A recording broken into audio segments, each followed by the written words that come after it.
伊朗导弹瞄准欧洲，特朗普为何成了最大赢家？据《金融时报》报道，伊朗内部正在研究一套更危险的报复方案。如果美国扩大军事行动，伊朗要将打击范围推到中东以外，扩展到欧洲。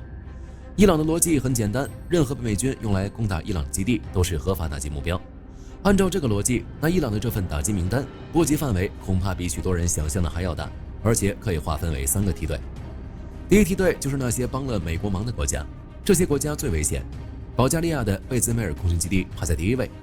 7月底，保加利亚才批准美军加油机使用该基地。塞浦路斯的阿克罗蒂里英国空军基地紧随其后。3月，该基地已遭无人机袭击。这2个目标距离伊朗最近，政治代价最可控，是伊朗说到做到的最好证明。第2梯队是那些在导弹射程内而且有美国军事基地的国家，这涵盖了土耳其、希腊、罗马尼亚。土耳其的因吉尔利克空军基地是美国空军核心据点，希腊的苏达湾海军基地是第6舰队的重要支撑，罗马尼亚的德维塞卢陆基宙斯顿反导基地是北约反导系统的一部分。伊朗的塞吉尔2等中程弹道导弹最大射程达2500公里，理论上足以覆盖这一区域的美军资产。最后是那些政治象征意义大于实际打击价值的国家，尤其是英国。早在7月底，伊朗革命卫队就已经公开警告，说要打英国的军事基地，连英国本土的菲尔福德空军基地也因为美军 B-1轰炸机在这里起飞，上了伊朗的打击名单。这里距离伊朗有4000多公里，但伊朗的导弹是有可能飞过去的。大家别忘了，就在3月，伊朗通过减轻弹头质量等方式，向4000公里外的印度洋迪戈加西亚岛英美联合基地发射2枚弹道导弹。尽管1枚失灵，1枚遭拦截，但是这个射程仍值得所有人重视。军事基地之外，伊朗还看中了霍尔木兹海峡的海底光纤电缆，这些电缆承载着亚洲、中东与欧洲之间高达80%的跨洲际数据传输。一旦遭到破坏，海湾国家的数字经济将直接瘫痪。亚洲到欧洲的跨境金融交易将大幅延迟，东非部分地区甚至要面临大面积断网。对另一个人来说，这恰恰可能是他等了很久的消息——特朗普。他一直在抱怨欧洲不肯出手，现在伊朗自己把枪口对准了欧洲，欧洲还能保持沉默吗？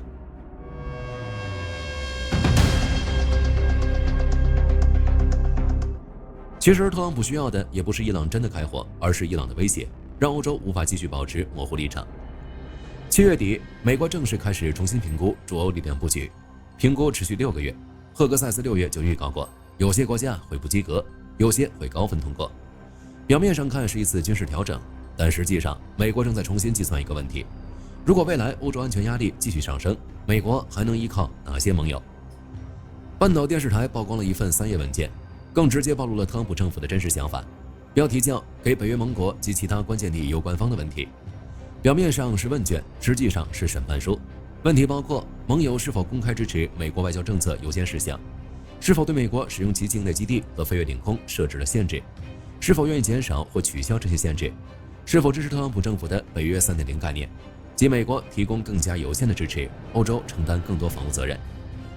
每一个问题都是白宫在翻旧账。早在北约峰会上，特朗普就表达过了对欧洲这些国家的不满。西班牙最先被点名。3月，马德里关闭领空，拒绝让美军使用基地攻击伊朗。奥地利紧随其后。4月宣布禁止参与伊朗战争的美军飞机进入领空。英国、德国、意大利、法国，特朗普在北约峰会上一个个点名。兵力态势评估本身是一个技术性工作，美军在欧洲哪里驻军、驻多少、怎么部署，但这个问卷直接把政治忠诚度塞进了这个技术流程，答案决定结果。对欧洲来说，美伊战争越来越像一场针对欧洲的选边站队测试。伊朗把这场测试拉到了极限，如果下场帮美国，那伊朗喊着报复就把导弹射出来了；如果继续保持中立，伊朗可能就会像他们喊的那样，打着报复的旗号射导弹，通过欧洲向美国施压，逼美国结束战争。如果像西班牙那样直接拒绝帮助美国，那特朗普发怒，谁也不好说结果如何。但是从德国撤走的5000名士兵已经能说明后果了。无论怎么选都不好过，能赌的似乎只有一点：万一伊朗只是喊口号，就是不动手呢？只要伊朗没有真的动手，欧洲依然可以模糊处理这些事，保持此前的态度，支持北约，但不一定支持美国每一次行动；支持美国的安全存在，但限制基地用途；支持联盟，但保留自己的外交空间。那么伊朗真的会对欧洲动手吗？这一次命运应该是站在了欧洲这一边。伊朗80%不会真的对欧洲动手，因为伊朗喊着要打欧洲的前提是美国继续扩大军事行动。但从美国近期的行动来看，美国没打算继续打下去，而是转向了自己更擅长的经济封锁。特朗普声称美国要发动经济D-Day来制裁伊朗。事实上，美国过去对伊朗的经济战争已经持续了几十年。此前，美国财政部已经制裁了超过1000个伊朗个人和实体，重点就是切断伊朗石油收入、金融渠道以及规避制裁的网络。但伊朗也不是没有办法，这个国家最大的特点就是能扛，被制裁几十年还能出口石油，还能通过第三国贸易继续获得收入。所以，美国现在要做的事情是把过去那些漏洞一个个堵上。早在4月份，财政部就启动了经济怒火行动，那一轮行动瞄准伊朗的石油、金融与海外渠道。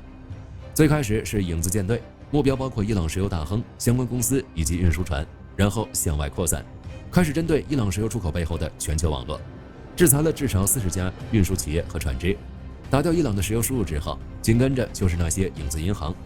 这些银行帮助伊朗规避金融限制，把石油收入转化成可以使用的资金。一轮打击就制裁了35个个人和实体。此外就是伊朗的军事供应链，重点是切断伊朗从其他国家和地区获取导弹、无人机零部件的渠道。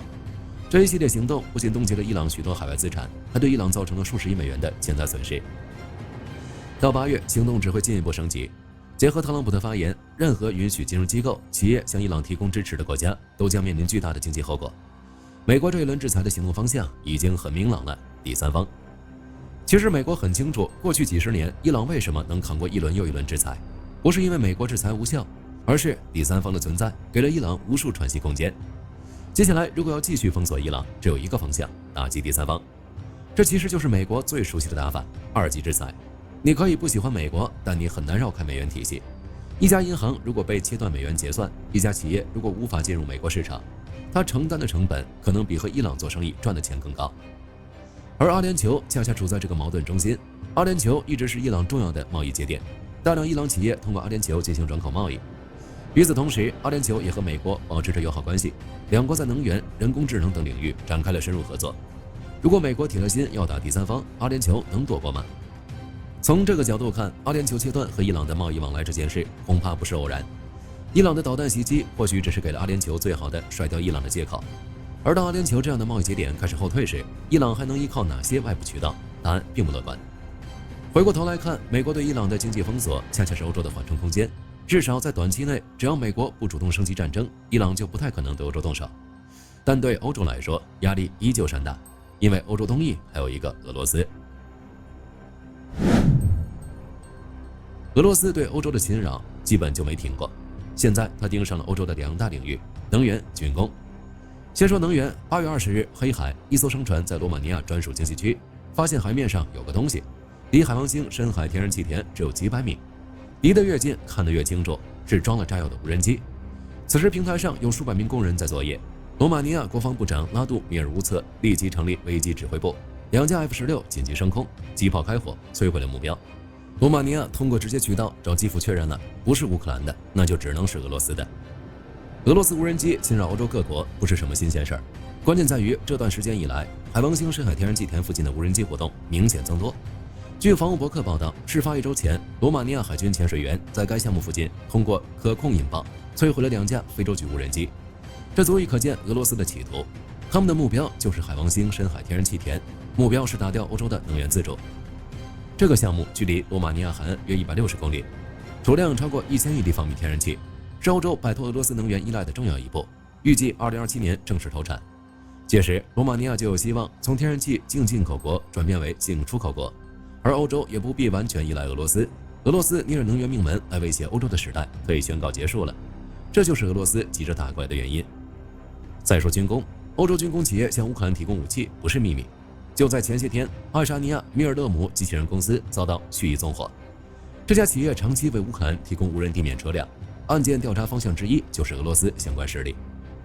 为了阻止这些军工企业，俄罗斯甚至直接对军工企业的负责人出手。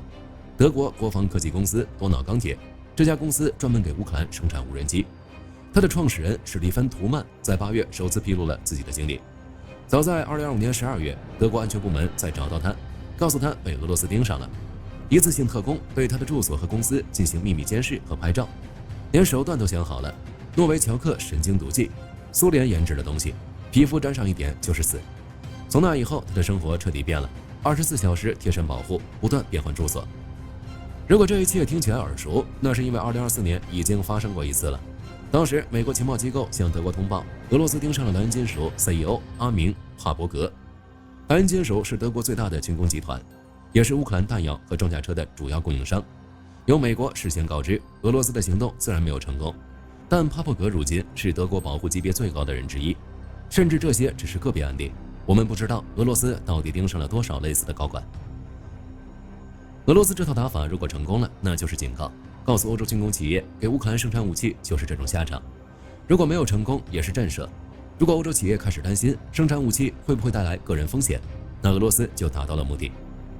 这种打法其实非常符合俄罗斯的现实，正面军事竞争，一个乌克兰就让他焦头烂额；经济竞争，俄罗斯面对的是欧洲和美国，所以最便宜的办法就是给欧洲制造恐慌和混乱。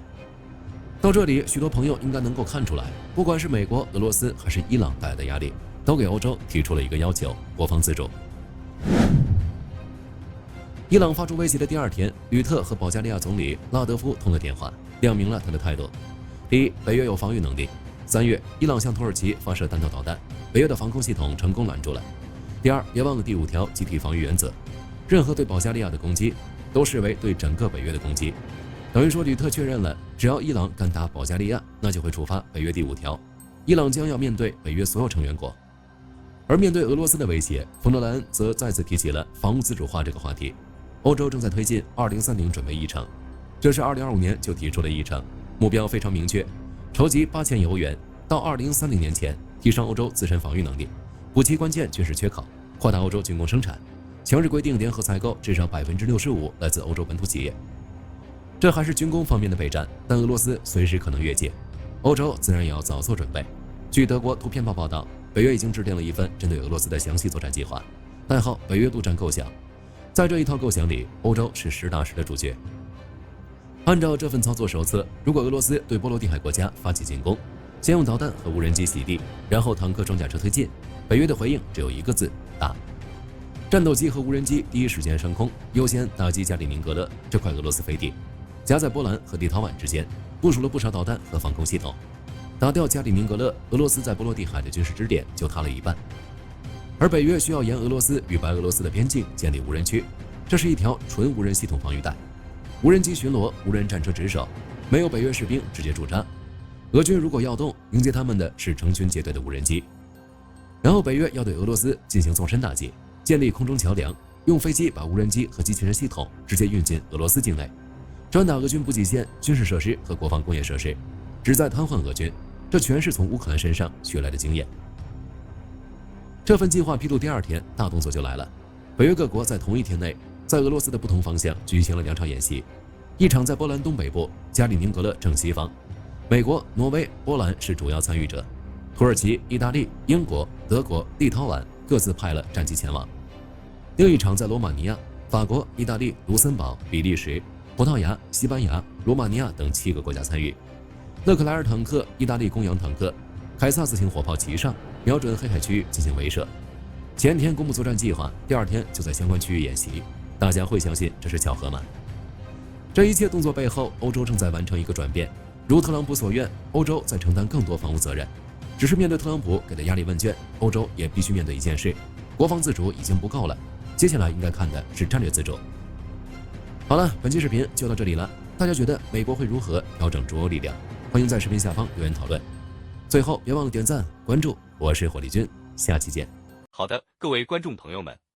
我们频道一直在聊真实的军事资讯和武器装备，后台也经常有朋友问有没有值得推荐的入门级模型。今天就和大家分享一款近期接触到的产品。首先，它的外形还原度做得相当不错，比例准确，武器上的一些关键细节和标识也都有体现，材质也说得过去，拿在手上有不错的分量感。其次，它具备一定的可动性，对于理解基础操作原理有一定帮助，让它不仅是个静态摆件。综合它的做工和可玩性来看，价格确实比较亲民。对于想入门模型收藏，或者单纯想在桌上贴一个摆件的朋友来说，是一个性价比很高的选择。商品链接已经给你们上了，感兴趣的朋友可以自行了解。